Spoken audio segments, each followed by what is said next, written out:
anyone who's a caretaker, this can be relevant. So like I said, from a parent, as a parent, how can I handle sexual harassment when I see it? Sure. So as a parent, your relationship with the child and how they're involved in the situation is going to dictate how you respond. So if you're the parent of a child who's experienced sexual harassment or is being harmed, the most important thing that you can do for them is to praise them for sharing it with you. You want to thank them for sharing it, let them know that they're brave for sharing it with you, and that you believe them when they share these incidents with you. Yeah, that's really, really key. It comes from those who work more in the situation with child abuse, which is a caregiver or someone in a position of power sexually or physically abusing a child. That what we know is that the first time a child discloses something that's happened might be the only time they'll do it. So that first response as a parent or as a teacher or other grandparent, an aunt, whatever sort of relationship you have with the child, that can be really, really important. So being supportive, believing them, not questioning them, and praising them for being brave, for coming forward is really important.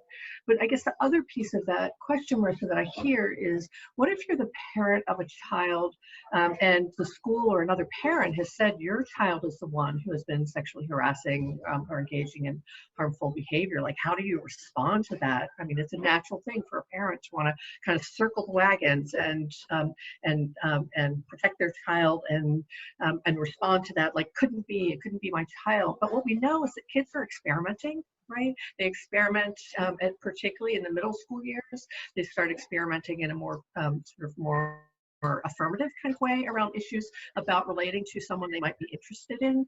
And so stuff happens. So they might not know that what they're doing is not okay. And so what can you do? The first thing would be is give them a chance to say from their perspective what happened, right? So jumping in and accusing your own child when nobody else is around, maybe, is not necessarily going to be the most productive to have a good, healthy conversation with them, but give them a chance to say what it is from their perspective that happened. And they might respond by owning up to it. They might not. They might say, no, it happened this other way.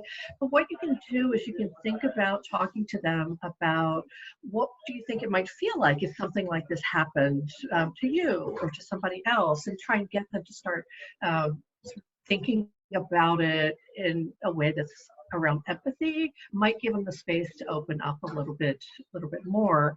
And if you haven't had the conversation about healthy boundaries, then this might be a time to have it. Or if you have had it already, which a lot of parents do, it can be a chance to kind of reemphasize and reinforce that by saying, remember how we talked about healthy boundaries, and your body is your body, and other people's bodies are their bodies, and it's we don't want to step over those lines, and you don't want people to do things like that to you as well. So there are a number of different things you can talk to with your child around those kinds of claims, accusations, if you will.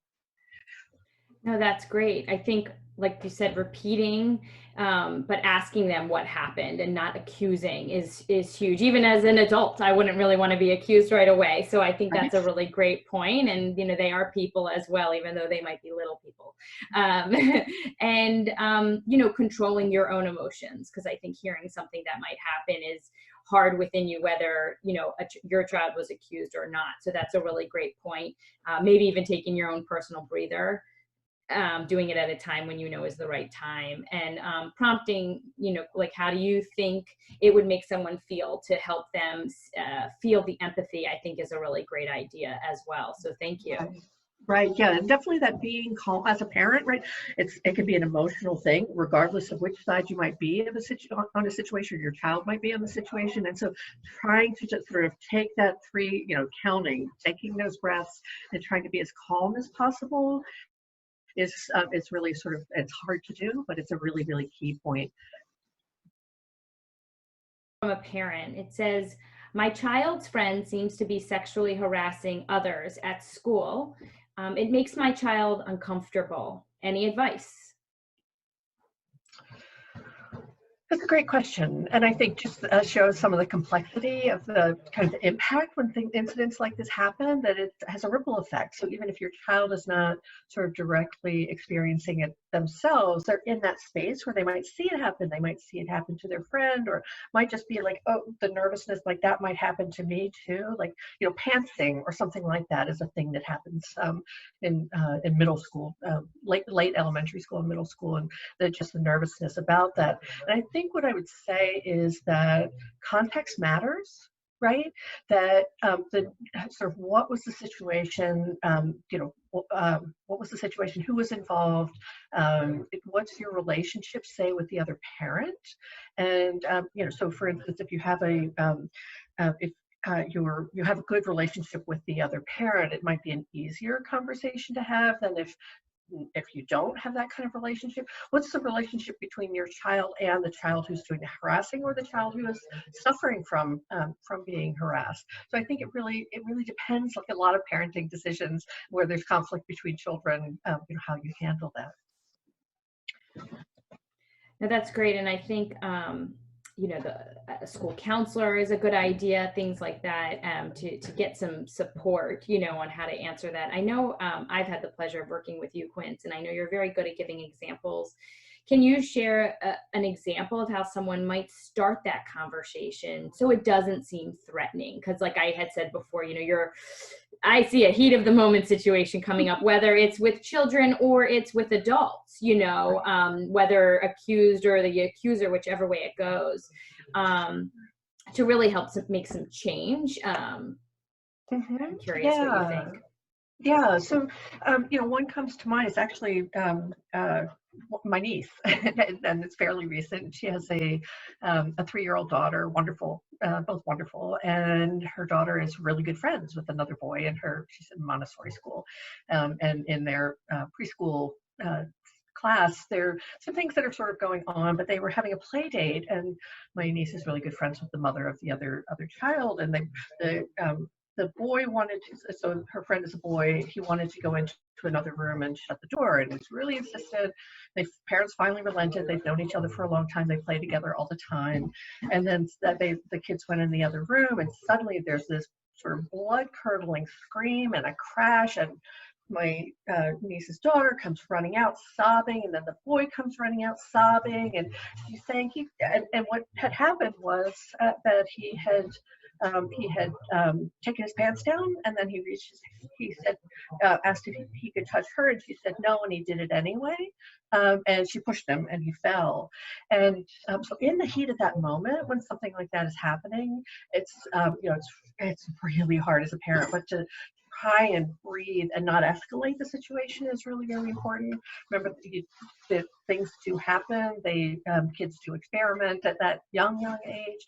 But just to give you an example of, for her, she had already had your body is your own, and nobody has a right to touch you if you don't want it.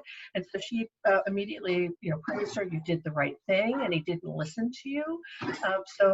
But then what happens between the parents really depends on their relationship. And since she is friends with this other parent, and both of the kids are upset, they were able to have a conversation around that. That's I'm sure that's not the only time that's happened to a parent with kids. I'm sure some of you all have had that, some maybe not that extreme, maybe a different kind of situation, but it's all about context and about your relationship with the other person. Yeah. So in the initiative, we use restorative justice principles, and something we know from restorative justice is the power of using what's called an affective statement, which really focuses on what you're experiencing and what you're feeling. And so if you've heard of I statements before, those are an example of an affective statement. And so a way that you might approach a conversation like this is to focus on what you're experiencing or what your child has experienced, and speaking from your own feelings instead of accusing the other parent, like your child did this to my child. Instead, you might try something like, I'm worried about how this might be impacting my child and your child. Can we talk about what happened, or can we talk about how we can fix the situation between them since they're such good friends? So trying to de-escalate it, like Quinn said, and talking from your own position rather than being accusatory might help that conversation go a little easier as well. I feel like we could stop right there. That was extremely powerful. Thank you for sharing that, Quince. That was, I think it's one of those things that you don't think it'll happen to you, but you know, as a grandparent, aunt, uncle, parent, there are play dates, things happen. And so I think that's great. And to remember that children are experimenting. So, you know, to try to stay calm and try to understand really what's going on and to make the most of that. A question that came in, my grandsons are 3.5 and 2. What age is appropriate to talk about personal space? And can you give a little advice on how to start to have that conversation? Yeah, I mean, one, there are a number of kids' books out there that can be helpful. Marissa could talk about a project she's working on even along these lines. So that's one thing, it is to seek out different kinds of different books that kids can relate to, depending on how old your grandkids are. And, you know, it can be as simple as how we talk to kids. Like, think about when family members come over and parents will say, go hug your, you know, your uncle, you know, sort of pushing them to do something that they might not want to do. We can rethink how we put our kids in, and our grandkids and our nieces and nephews in situations where we are asking them to cross boundaries. So I think there's some self-reflection that can happen. And then, you know, you don't need to talk about sex to talk about healthy boundaries. You know, there are other things you can talk about, you know, with your friends, like the difference between, you know, your friend John, do you guys high five, or like, do you hug, or something like that? Talk about different ways you relate to people based on who they are and what your relationship is. So that's one way to talk about it. Marissa, what do you think? How do you talk to your kids about that? It's a great point. No, definitely this work has opened my eyes. I think Quince and I have had that conversation a lot. And, you know, when my son was just 1, I now have a 5-month-old and a almost 3-year-old. And we started very early, you know, that concept of hugging, because some kids really, you know, he's not ready to, and you offer a fist pump or a high five. But because I do see the relevance that there's things that you're like, oh, it's okay, we're in the house, it's safe, I'm gonna make them do this. But kids are still young, and so why would they think they can do it here and not somewhere else? And we say things like touching is not a secret. You know, we talk about who it's, you know, safe to be touched by, and that you know, when he does respond, like if I go in for a hug and he doesn't want one, I don't yell at him if he responds kind of aggressively, because it is his it's his body. And so we talk about how to say it in a, you know, a bit of a calmer way. But no, I appreciate that question. I think it's something we're all working on, but boundaries are something that I think this generation of parents are very aware of with people. And I think it's a little bit harder also for the grandparent generation, like, you're not going to make them hug me or something. But like you said, Quince, it's all relevant. So it's, you know, there's a balance. But I liked your idea of, you know, giving examples of different people and how you might respond to them physically in some way. I think that's a great idea.